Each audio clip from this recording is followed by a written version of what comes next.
Pak Nur. Waalaikumsalam Mas Edi. Terima kasih bisa ketemu di pagi yang bahagia ini.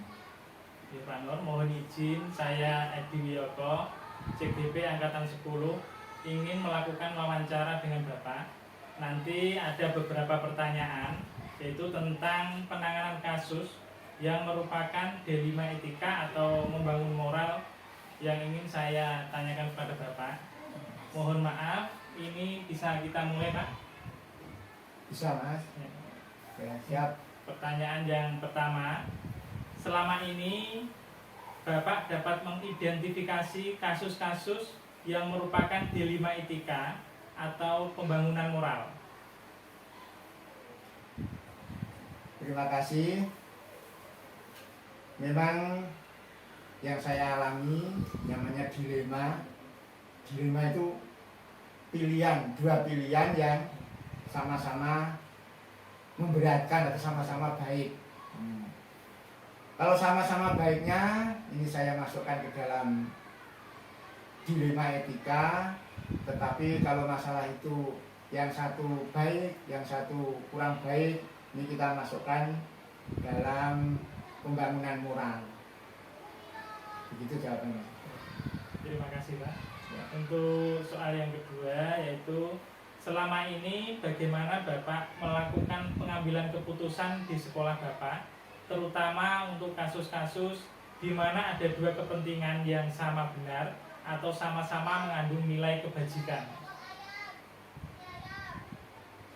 Keputusan yang saya ambil, kalau kedua-duanya bagus, kita memang seorang guru tidak hanya mengajar di kelas saja. Misalnya ada kegiatan upacara di luar. Kegiatan yang sama-sama baik ini kita musyawarahkan, kita ambil prioritas yang utama kepada teman-teman untuk mempertimbangkan.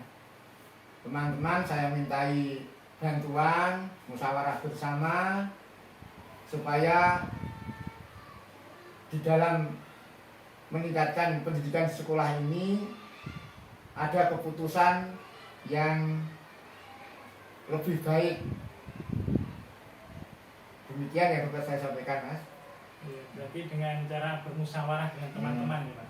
Yang musyawarah, meminta pendapat dari teman-teman dan memprioritaskan yang utama. Terima kasih untuk yang ketiga ini, Pak.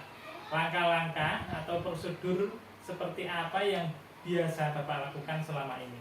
Prosedurnya, Pak. Prosedurnya yang pertama tentunya mengidentifikasi masalah. Kemudian mengajak teman-teman untuk bermusyawarah bersama, mengadakan rapat atas segala kesepakatan semuanya, kemudian baru kita putuskan dan kita laksanakan. Berarti dengan kita harus mengidentifikasi masalah terlebih dahulu, ya, Pak, sebelum memutuskan permasalahan. Yang keempat ini, Pak, hal-hal apa saja yang selama ini Bapak menganggap efektif dalam pengambilan keputusan pada kasus-kasus D5 etika? Pada kasus D5 etika, menurut saya ada beberapa hal yang efektif dalam membuat keputusan, yaitu melakukan pengujian benar atau salah dan mengujikan benar lawan benar. Biasanya setelah melakukan pengujian tersebut, saya bisa lebih mudah menetapkan prinsip dalam membuat keputusan. Yang kelima ini, Pak, hal-hal apa saja yang selama ini merupakan tantangan dalam pengambilan keputusan pada kasus-kasus D5 etika? Tantangan-tantangan yang termasuk dalam kasus D5 etika, yang pertama mempertimbangkan dari semua sisi dan regulasi yang ada. Kemudian memahamkan kepada semua pihak warga sekolah agar kasus-kasus yang semacam ini dapat kita atasi secara cepat dan membuat atau dengan resiko yang paling kecil. Ya. Yang keenam Bapak, ini apakah Bapak memiliki sebuah tata kelola atau jadwal tertentu dalam sebuah penyelesaian masalah etika? Apakah Bapak langsung menyelesaikannya di tempat atau memiliki sebuah jadwal untuk menyelesaikannya? Bentuk atau prosedur seperti apa yang Bapak jalankan? Walaupun saya sebagai kepala sekolah ya Mas, itu sudah membuat jadwal, membuat program dan sebagainya, tetapi untuk menghadapi masalah dilema etika ini, karena kasusnya biasanya juga muncul secara spontan, sehingga di dalam menangani masalah ini saya selesaikan secara spontan dengan mempertimbangkan kepada peraturan atau regulasi yang ada. Jadi penanganannya juga saat itu juga, jadi tidak saya tunda-tunda, nanti malah kalau ditunda-tunda akhirnya terjungkelai kasusnya tidak selesaikan. Jadi secara spontan saja.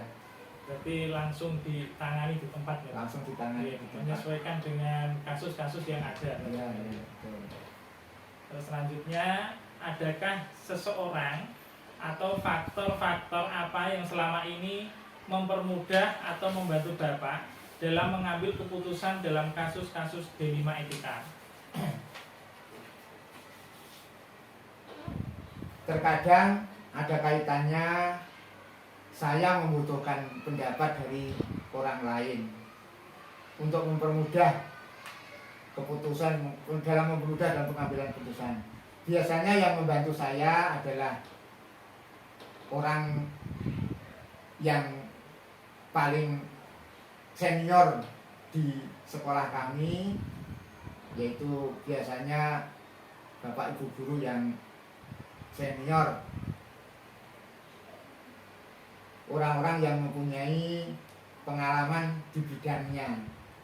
Misalnya pada kasus yang berkenaan dengan murid, ada wakil kesiswaan yang membantu saya dan sebagainya. Hal ini tentunya dapat mempermudah saya dalam mengambil keputusan. Berarti ada teman-teman yang lebih senior ya Pak, yang senior dari guru-guru lain maksudnya, yang Ya, yang membantu saya memang guru-guru yang lebih senior dalam menyelesaikan kasus-kasus dilema etika ini Pak. Ya, betul. Ini yang terakhir Pak, dari semua hal yang telah Bapak sampaikan tadi, pembelajaran apa yang dapat Bapak petik dari pengalaman Bapak dalam mengambil keputusan dilema etika ini Pak? Di dalam pengambilan keputusan dilema ini pastinya ada kelebihan dan ada kekurangan.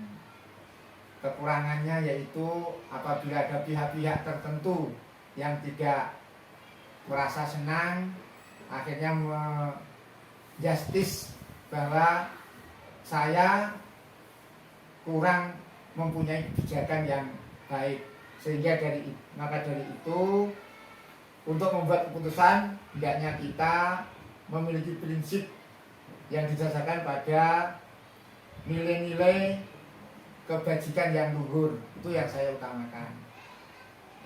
Sudah Pak. Terima kasih Pak Nur telah meluangkan waktu untuk wawancara dengan saya. Semoga ilmu-ilmu yang kita dapat ini bisa bermanfaat untuk saya dan bisa saya terapkan di kegiatan sehari-hari.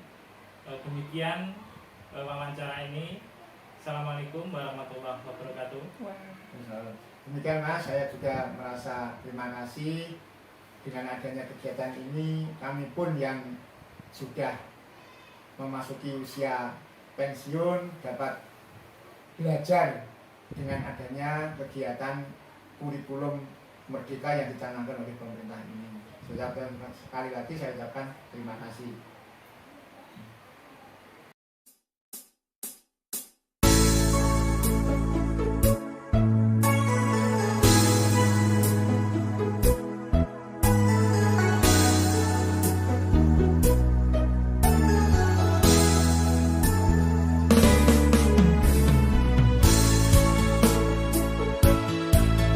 Mohon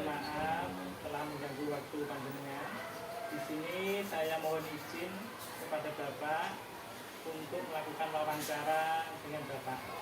Dan nanti ada beberapa pertanyaan yaitu tentang penanganan kasus yang merupakan dilema etika atau pembangun moral. Dan mohon maaf, ini bisa kita mulai, Pak? Bisa, monggo. Ini pertanyaan yang pertama, Pak. Selama ini bagaimana Bapak dapat mengidentifikasi kasus-kasus yang merupakan dilema etika atau pembangunan moral? Terima kasih. Memang yang namanya apa namanya dilema etika itu kan suatu moral ya Mas. Ya. Moral yang mana moral seseorang, moral siswa itu dinyatakan mereka kita itu sesuatu yang ke depan arahnya adalah harapan ke depan kita punya etika yang bagus. Namun di dalam penanganan moral ini perlu kehati-hatian. Etika itu perlu kehati-hatian. Di mana dilema etika merupakan sebuah situasi dan kondisi di mana keduanya benar namun bertentangan dalam pengembalian keputusan. Artinya apa? Dilema yang ada di penanganan di sekolah ini khususnya etika itu tidak bisa lepas dari kita selaku individu harusnya berkoordinasi, bekerja sama dengan pihak-pihak yang terkait diantaranya kemudian berkaitan dengan guru juga. Sebabnya apa? Bahwa tidak hanya di penanganan di sekolah saja, karena orang tua juga punya peran penting di dalam untuk menangani, untuk mengatasi dilema etika itu, terutama di dalam kehidupan keluarga. Sehingga keluarga itu punya peran penting untuk memberikan apa namanya arahan sehingga dalam penanganan ini bisa diatasi kedua belah pihak, artinya orang tua maupun pihak kita selaku. Berarti dengan mengidentifikasinya kita harus berkoordinasi dengan pihak-pihak Itu diantaranya orang tua maupun pihak guru. Ini untuk pertanyaan yang kedua, Bapak. Selama ini bagaimana Bapak melakukan pengambilan keputusan di sekolah, terutama untuk kasus-kasus di mana ada dua kepentingan yang sama benar atau sama mengandung nilai kebajikan?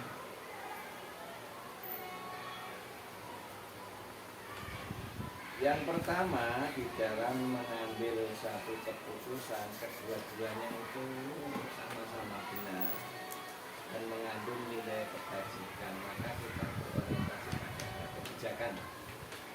Kebijakan tersebut diantaranya adalah kita identifikasi dulu permasalahan yang ada, kemudian yang kedua adalah mengklarifikasi, dan yang ketiga adalah berkaitan dengan keputusan yang kita kita ambil kedua-duanya ini tersebut, maka yang paling utama adalah berpihak kepada kepentingan siswa, yang mana siswa yang kita utamakan, sama-sama benar, sama-sama bermanfaat, sehingga keputusan atau kebijakan ini adalah diarahkan pada kepentingan siswa benar.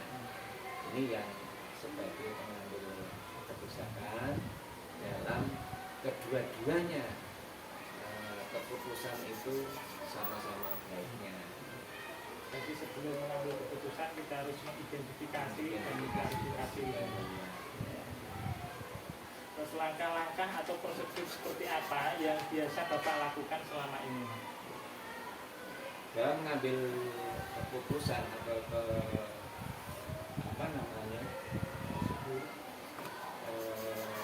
kebijakan, langkah kita adalah memang perlu dengan adanya identifikasi dulu. Nah, kemudian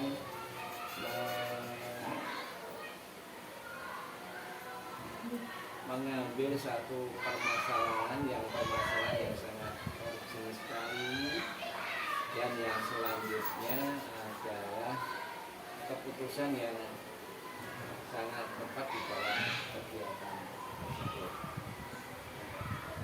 Selanjutnya Pak, ini ada hal-hal apa saja yang selama ini Bapak menganggap efektif dalam pengambilan keputusan pada kasus-kasus D5 etika?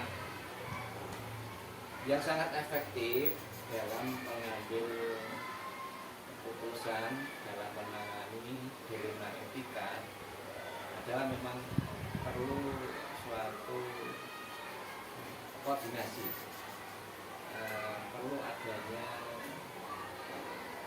koordinasi, kolaborasi, baik itu dengan orang tua, dengan guru, dengan pihak-pihak lain, sehingga dalam mengambil keputusan itu jangan tersalahkan. Untuk itu kita di dalam mengambil keputusan dalam penanganan satu masalah ini, kita harus memang satu kerjasama dengan baik itu orang tua, dengan guru, dan pihak-pihak lain yang sekiranya sekolah itu jangan sampai nanti kita disalahkan. Jadi kita harus selalu berkoordinasi dan berkolaborasi. Terus yang selanjutnya ini ada hal-hal apa saja yang selama ini merupakan tantangan dalam pengambilan keputusan pada kasus-kasus D5 etika? Tantangan dalam pengambilan keputusan. Tantangannya memang yang namanya mengambil keputusan terkait dengan penanganan etika itu memang perlu kehati-hatian, yang mana terkait dengan keputusan ini kembali lagi kepada penanganannya. Kita harus melibatkan semua pihak, mana diantaranya orang tua, kemudian guru, kemudian pihak lain, yang mana di dalam pendidikan etika itu merupakan moral yang diangkat dari keluarga sendiri, karena pengaruh keluarga yang ada di lingkungan keluarga itu dampaknya luar biasa. Contohnya suatu contoh bahwa keluarga di lingkungan rumah itu kurang baik, itu akan dampak pada etika yang itu di lingkungan keluarga maupun di lingkungan sekolah itu benar-benar kita terapkan di dalam kehidupan yang baik, yang harmonis, sehingga kita jangan sampai terjebak kehidupan sekolah itu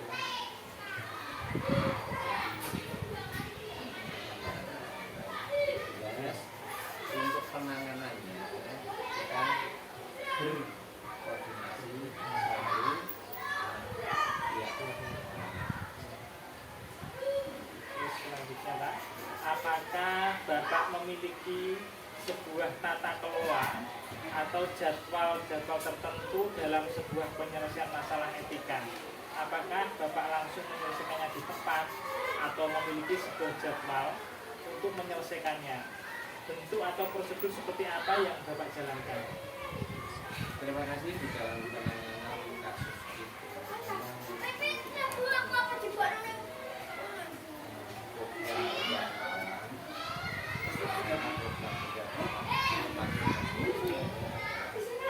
untuk memberikan informasi kepada yang bersangkutan, yang mana dari kegiatan tersebut, baik itu yang bersangkutan maupun dari pihak-pihak yang untuk menangani bisa mempersiapkan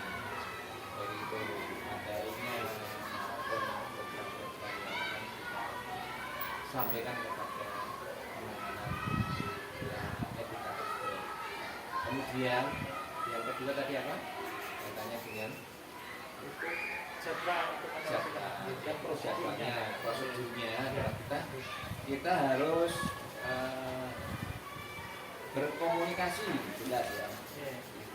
Prosedurnya kita kumpulkan informasi terlebih dahulu ya, identifikasi kemudian kita kumpulkan informasi yang relevan. Yang ketiga adalah cari solusi alternatif. Yang keempat adalah pertimbangan bukti. Yang kelima adalah pilih dari sejumlah alternatif, kemudian kita ambil tindakan yang perlu kita sampaikan. Jadi yang terakhir adalah ambil tindakan yang tepat kita. Jadi kita sudah terjadwal dan sesuai dengan prosedur yang Bapak sampaikan tadi. Terus yang nomor 7 Pak, ini, adakah seseorang atau faktor-faktor apa yang selama ini mempermudah atau membantu Bapak dalam mengambil keputusan dalam kasus-kasus D5 etika? Yes, ada. Selama ini memang kita tidak bisa melepas permasalahan dari D5 etika. Satu contoh di satu kelas, ini ada beberapa kelas, tidak semua kelas tapi ada terkait dengan D5 etika. Satu contoh bahwa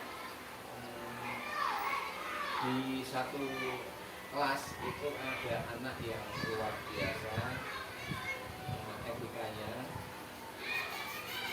Untuk itu kami yang pertama mengidentifikasi dulu di antara kelas.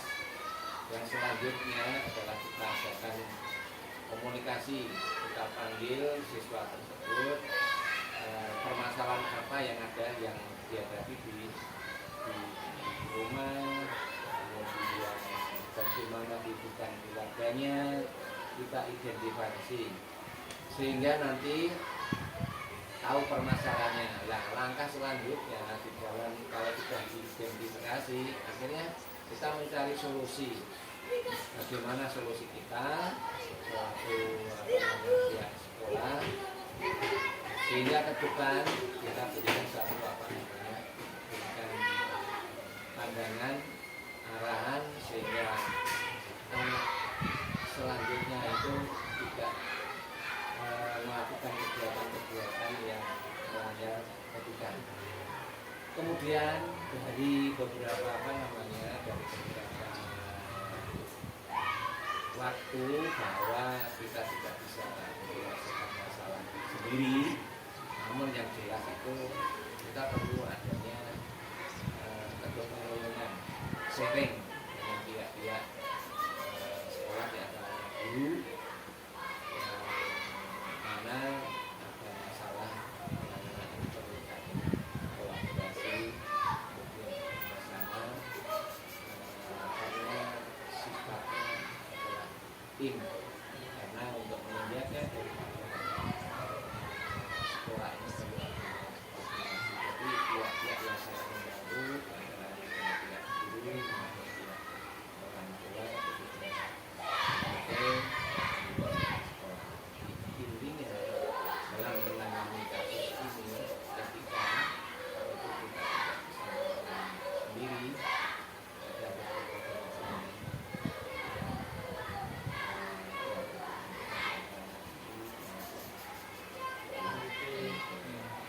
Jadi kita harus selalu berkoordinasi ya.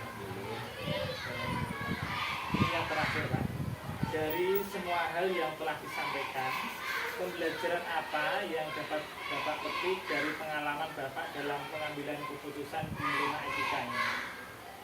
Jadi dari pembelajaran yang kita petik banyak harapan dan kesimpulan bahwa setelah kita adanya koordinasi baik itu yang terlibat di dalamnya pembelajaran sesulit apapun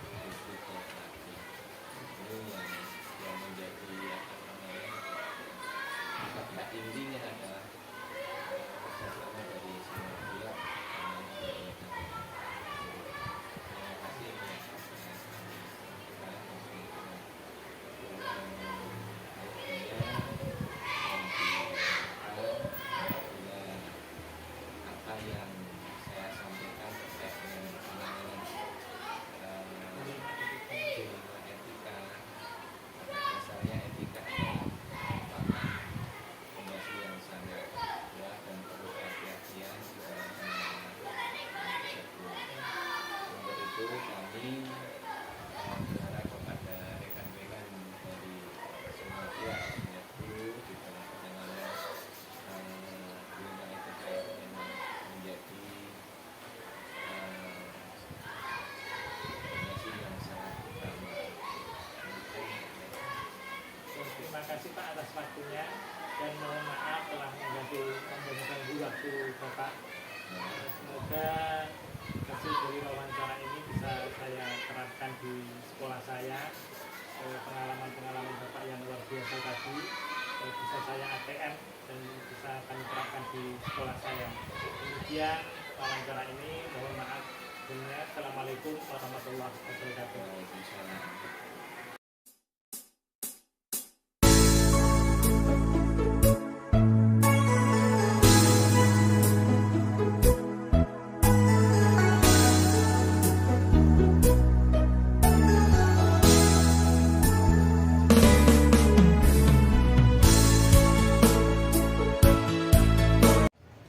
Assalamualaikum Pak Ahmad Dinuri. Waalaikumsalam warahmatullahi wabarakatuh. Mohon maaf saya telah mengganggu waktunya. Mohon izin di sini saya ingin melakukan wawancara dengan Bapak dan nanti ada beberapa pertanyaan yaitu tentang penanganan kasus yang merupakan dilema etika atau pembangun moral. Ini bisa kan Pak? Insya Allah. Mohon maaf ini bisa kita mulai Pak. Iya, silakan. Ini pertanyaan yang pertama. Selama ini, bagaimana Bapak dapat mengidentifikasi kasus-kasus yang merupakan dilema etika atau pembangun moral? Dilema etika, menurut saya itu ketika kita dihadapkan pada sebuah kasus di mana kita harus memutuskan antara yang satu dengan yang satu itu sama-sama benar. Kita dituntut untuk menentukan mana yang paling baik. Sedangkan apa namanya tadi yang satu pembangun moral itu kemungkinan bagaimana kita ketika dihadapkan pada hal dalam menentukan mana yang benar dan mana yang salah. Terus yang kedua ini Pak, selama ini bagaimana Bapak melakukan pengambilan keputusan di sekolah Bapak, terutama untuk kasus-kasus di mana ada dua kepentingan yang sama-sama benar atau sama-sama mengandung nilai kebajikan? Menurut kami yang sesuai pengalaman yang sudah dilalui di dalam menentukan keputusan di mana ada dua hal yang sama-sama benar, maka diprioritaskan yang pertama adalah untuk kepentingan banyak orang, memprioritaskan kebutuhan murid, juga mempertimbangkan dari saran daripada teman-teman di lingkungan sekolah. Ya Pak, ini untuk yang ketiga Pak. Langkah-langkah atau prosedur seperti apa yang biasa Bapak lakukan selama ini? Ketika menghadapi hal tersebut, langkah awal kita di dalam memutuskan, biasanya kita bermusyawarah dulu dengan rekan-rekan guru, dengan mempertimbangkan mana yang lebih baik untuk jangka pendeknya maupun jangka panjangnya. Kemudian nanti kemanfaatannya juga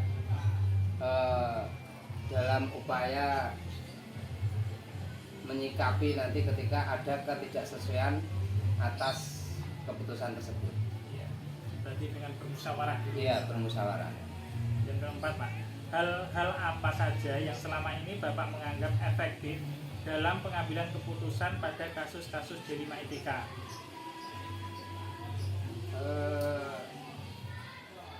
Sebenarnya terkait dengan dilema etika itu kan tidak ada benar dan salah. Jadi sama-sama benar, sehingga yang kami prioritaskan sebagai tindakan yang efektif itu mengacu pada kepentingan umum, kepentingan banyak orang dan kebutuhan siswa. Berarti kepentingan banyak orang gitu ya? Iya. Terus hal-hal apa saja yang selama ini merupakan tantangan dalam pengambilan keputusan pada kasus-kasus dilema etika ini Pak? tantangan-tantangannya Pak dalam pengambilan keputusan? Di dalam pengambilan keputusan tersebut tantangannya sebenarnya itu terkait dengan ketika menghadapi orang-orang yang tidak cocok, tidak sesuai dengan keputusan tersebut. Karena di situ tidak ada salah dan benar, otomatis ya ketika kita menghadapi mereka yang tidak cocok, tentunya tidak mudah kita untuk memberi arahan, tapi insya Allah diusahakan mereka itu memahami bahwa keputusan itu yang terbaik. Terus ini yang keenam Pak, apakah Bapak memiliki sebuah tata kelola atau jadwal tertentu dalam sebuah penyelesaian masalah etika? Apakah Bapak langsung menyelesaikan di tempat atau memiliki sebuah jadwal untuk menyelesaikannya? Bentuk atau prosedur seperti apa yang Bapak jalankan? Oke. Jadi untuk tata kelola kita itu sebenarnya punya jadwal di dalam pelaksanaannya, cuman biasanya pelaksanaannya situasional ketika ada permasalahan, Jadi menyesuaikan kondisi gitu ya? menyesuaikan kondisi. Adakah seseorang atau faktor-faktor apa yang selama ini mempermudah atau membantu Bapak dalam mengambil keputusan dalam kasus-kasus D5 etika yang membantu Bapak dalam menyelesaikan masalah? Yang membantu pertama jelas dari rekan-rekan guru yang memberi saran dan lain sebagainya, dan yang jelas mengacu pada ketentuan dan peraturan. Jadi kita memfokuskan mana yang lebih baik, karena peraturan itu juga bertingkat, ada yang sifatnya untuk pribadi dan juga untuk bersama. Jadi kita melihat aturannya, kemudian dengan pertimbangan saran dan kritik dari teman-teman. Ini yang terakhir ini Pak. Dari semua hal yang telah disampaikan tadi, pembelajaran apa yang dapat Bapak petik dari pengalaman Bapak dalam mengambil keputusan D5 etika? Pelajaran yang kami petik pertama, pentingnya di dalam bermusyawarah, tidak buru-buru untuk menjustifikasi, dan yang jelas bagaimana kita itu di dalam membuat sebuah keputusan mempertimbangkan kepentingan banyak orang. Ini sudah selesai Pak. Terima kasih atas waktunya. Pengalaman-pengalaman Bapak yang luar biasa ini semoga nanti bisa saya terapkan di sekolah saya. Iya. Demikian dari saya. Assalamualaikum warahmatullahi wabarakatuh. Waalaikumsalam warahmatullahi wabarakatuh.